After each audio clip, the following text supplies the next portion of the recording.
आज आपको YouTube पे दिखने वाले ये फेमस यूट्यूबर्स की रियलिटी पता लगने वाली है। और आप जो फेमस मूवीज देखते रहते हो, इसके बहुत चांसेस हैं कि वो कहीं और से कॉपी किए गए हैं। हमारे आसपास ये कौन सी मक्खी है जो माइकल जैक्सन से भी अच्छा डांस कर लेती है और हमें इसके बारे में कुछ पता ही नहीं। इस औरत ने घर का काम करते करते ऐसी क्या चीज कर दी जिससे पूरा देश ही बंद हो गया। भाई वीडियो को एंड तक देखना और अभी तक चैनल को सब्सक्राइब नहीं किया तो सब्सक्राइब करके उस बेल आइकन को दबा देना। नंबर 15, आप जो अमेज़न से ऑर्डर किए हुए चीजों को कभी कभी रिटर्न करते हो ना, इनको एक्चुअली में यहाँ पे जलाया जाता है। अमेज़न का यूके में एक वेयर हाउस है जो कि हर महीने हजारों अनसोल्ड और रिटर्न आइटम डिस्ट्रॉय कर देता है और इसमें कई सारी महंगी महंगी चीजें भी होती हैं। ये यूजुअली ऐसी चीजों को बर्न कर देते हैं जो कि रिसाइक्लेबल नहीं है और जिन्हें स्टोर करने की जगह भी नहीं होती। इसी को लेकर वहाँ के लॉ मेकर ने अमेज़न के मैनेजर से एक मीटिंग करने का फैसला किया, क्योंकि इतने सारे आइटम्स को डिस्ट्रॉय करना बहुत ज्यादा बेकार चीज है। नंबर 14, आपने ये फैक्ट कई बार सुना होगा कि माइनक्राफ्ट का जो वर्ल्ड होता है वो हमारे अर्थ से 7 गुना ज्यादा बड़ा है। यानी कि अगर उसके साइज को कंपेयर करें तो अर्थ के साइज से वो 7 गुना ज्यादा बड़ा है। और ये बात सच नहीं है। देखा जाए तो माइनक्राफ्ट का वर्ल्ड जो है वो अर्थ से बड़ा तो है, क्योंकि एक Minecraft world 900 million square kilometre बड़ा होता है, जो कि काफी ज्यादा बड़ा है।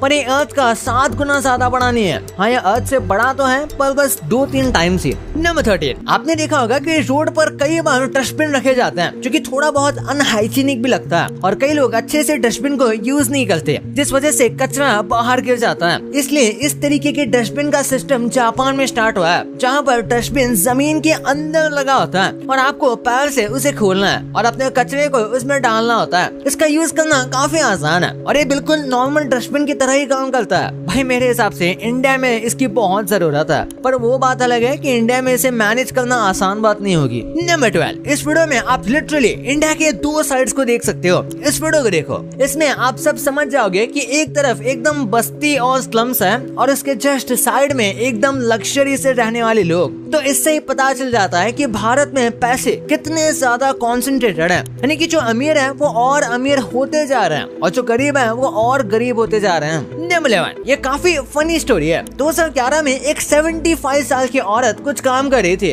और वो अपना काम क्लियर करते हुए गलती से एक फाइबर ऑप्टिक केबल को कट कर देती है। ये केबल अर्मेनिया को इंटरनेट से जोड़ती थी और केबल काटने की वजह से अर्मेनिया का इंटरनेट कुछ देर के लिए पूरी तरह से बंद हो गया था। औरत को बाद में पकड़ लिया गया था, लेकिन उसने ये काम गलती से किया था। ये इंसिडेंट काफी अनयूजुअल था और फनी भी था कि एक गलती ने पूरी कंट्री का इंटरनेट ही बंद कर दिया। नंबर 10, एक बार इस एक्सपेरिमेंट को देखो। इसमें ये हमारी ब्रेन की एक्टिविटी को स्क्रीन पर रिक्रिएट कर रहे हैं। यानी कि ये ऐसा हो गया कि हम हमारे दिमाग का स्क्रीन रिकॉर्डिंग कर रहे हैं और ये चीज 10 साल पुरानी है। यानी अब तक तो ये टेक्नोलॉजी और भी ज्यादा इम्प्रूव हो गई होगी और इस तरीके से हम हमारे ड्रीम को रिकॉर्ड भी कर सकते हैं। यानी कि आपने सपने में क्या देखा है ये आप रियल में देख सकते हो, जिसके ऊपर अभी भी काम चल रहा है। नंबर 9, मधुमक्खियों की भी अपनी लैंग्वेज होती है और हनी बीज जो होते हैं वो अपने टेल और पंखों को हिलाकर या डांस करके कम्युनिकेट करते हैं। यानी कि इनके एक तरीके से स्पेशल सिग्नल होता है और वो उसी का इस्तेमाल करके एक दूसरे से कम्युनिकेट करते हैं। बस सबसे क्रेजी बात तो ये है कि इनके एरिया के हिसाब से इनकी लैंग्वेज भी बदल जाती है। यानी कि इनकी जो साइन होती है वो चेंज होती रहती है और इसी वजह से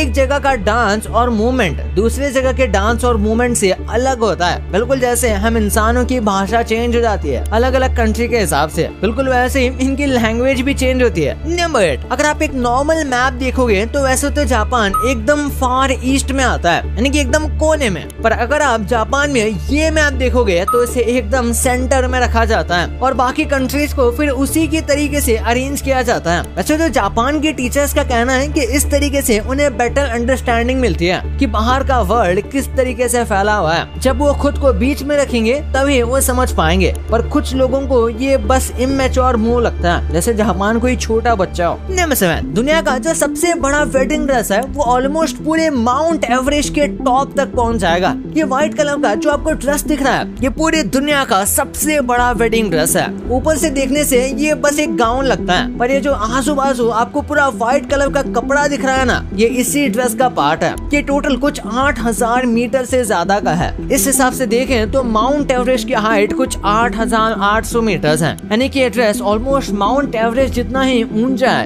एकदम क्रेजी यार। नंबर 6, आपने कई बार एक्सरे विजन का नाम सुना होगा, पर भाई ये कितना कमाल का होता है अब आपको इसके बारे में पता चलेगा। इन एक्सरे फोटोज के देखो, मेक्सिको से बहुत लोग यूएसए जाने के लिए एक्सट्रीम तरीके अपनाते हैं। इन एक्सरे फोटोज में आप देख सकते हो लोग ट्रक्स और सूटकेसेस के अंदर छुपे होते हैं। कुछ लोग ट्रक के अंदर फेक दीवार के पीछे छुपते हैं, कुछ नीचे बैठ जाते हैं और कुछ तो सूटकेस में भी घुस जाते हैं। ये सब इसलिए क्योंकि मेक्सिको काफी डेंजरस है और लोग अपनी लाइफ यूएसए में बैटल करना चाहते हैं। नंबर 5, एयरपोर्ट पर अगर बर्ड आएंगे तो ये काफी डेंजरस सिचुएशन हो सकती है और एक्सीडेंट भी हो सकता है, और कुछ नहीं तो बर्ड फालतू में इंजर्ड भी हो सकते हैं। और इसलिए बर्ड्स को एयरपोर्ट से दूर रखने के लिए कुछ इस तरीके का सिस्टम का इस्तेमाल किया जाता है। वैसे तो उनके पास वैरायटी ऑफ अलग अलग सिस्टम है, जैसे कि नेटिंग करना, बर्ड स्पाइक्स और बहुत कुछ। यहाँ तक कि एयर कैनन और इस तरीके के गैस का भी इस्तेमाल किया जाता है। एयर कैनन से एक खास तरीके की सोनिक वेव निकलती है जो कि बर्ड्स को उनसे दूर रखती है,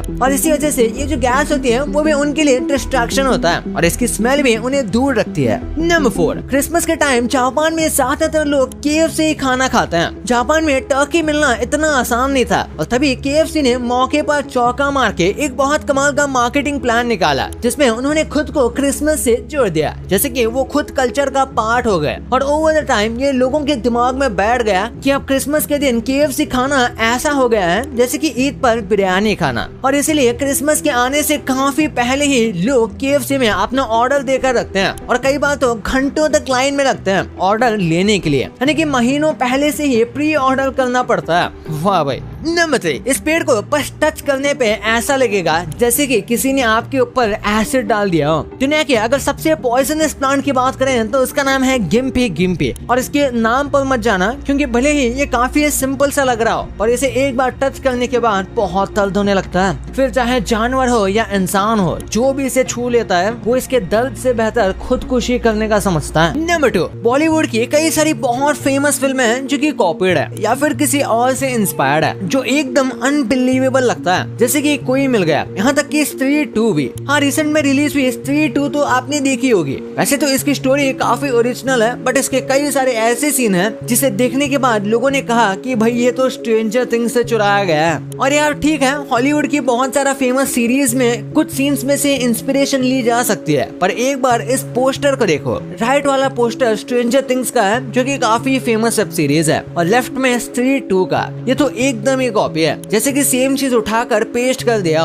डिफरेंट कैरेक्टर के साथ। इसे तो इंस्पिरेशन भी शायद नहीं कह सकते। बिल्कुल वैसे ही ये 3 इडियट्स का पेपर वाला सीन याद है जिसमें ये लोग पेपर मिक्स कर देते हैं। ये सीन भी एक हॉलीवुड मूवी का कॉपी है। एक हॉलीवुड मूवी में यही सीन है जिसे उठाकर सेम रिपीट कर दिया गया है, पर हाँ पूरी मूवी काफी यूनिक है, तो बस इसको एक इंस्पिरेशन कह सकते हैं। फिर बात करते हैं गजनी की। ये बहुत आइकॉनिक मूवी है। बहुत लोगों को नहीं पता कि ये मूवी तमिल की एक फेमस मूवी गजनी की रीमेक है। हाँ यार, नाम तक भी सेम है। नंबर 1, आपके फेवरेट यूट्यूबर्स जैसे सोशल मीडिया पर दिखते हैं वैसे रियल लाइफ में नहीं होते, पर क्या ये बात सच है? सबसे पहले बात करते हैं मिस्टर बीस्ट की। इनको लेकर सोशल मीडिया पर कई सारे एलिगेशन है, जैसे कि लोगों को एक्चुअली में पैसे नहीं देते, पर ये बात बिल्कुल ही गलत है। मिस्टर बीस्ट ने अपने कई सारे वीडियो में बताया है कि पहले उनके वीडियोस इतने एक्सपेंसिव होते थे कि उनकी पूरी बैंक खाली हो जाती थी, और मिस्टर बीस्ट एक्चुअली में पैसे देते हैं। हाँ, वो बात अलग है कि उसमें से टैक्स कटता है, पर कई सारे लोगों का प्रूफ के साथ क्लेम है कि कई बार मिस्टर बीस्ट उन्हें किसी वीडियो के लिए चूज करते हैं लेकिन फिर उनको बुलाते ही नहीं। और ऐसे ही कई छोटे मोटे स्कैम मिस्टर बीस्ट के नाम पर होते ही रहते हैं, जिसमें कई बार मिस्टर बीस्ट की टीम मेंबर्स का भी हाथ होता है और कई बार कंटेस्टेंट्स के साथ बहुत मिसट्रीट किया जाता है। फिर बात करते हैं लोगन पॉल। ये फॉरेन के बहुत फेमस यूट्यूबर हैं और इसीलिए लोग इन पर काफी ट्रस्ट करते हैं, पर एक बार इन्होंने बहुत ज्यादा बड़ा क्रिप्टो स्कैम प्रमोट कर दिया था, जिसकी वजह से इनके ऑडियंस के लाखों रुपए लॉस हो गए। फिर बात करते हैं इंडियन फिटनेस कम्युनिटी। ये 1-2 क्रिएटर नहीं बल्कि बहुत सारे क्रिएटर हैं, इसलिए पूरी कम्युनिटी के ऊपर ही बात कर लेते हैं। कई सारे फिटनेस क्रिएटर जैसे सोशल मीडिया पर दिखते हैं वैसे रियल लाइफ में नहीं होते। वो क्लेम तो करते हैं कि उन्होंने स्टेरॉइड्स नहीं लिया,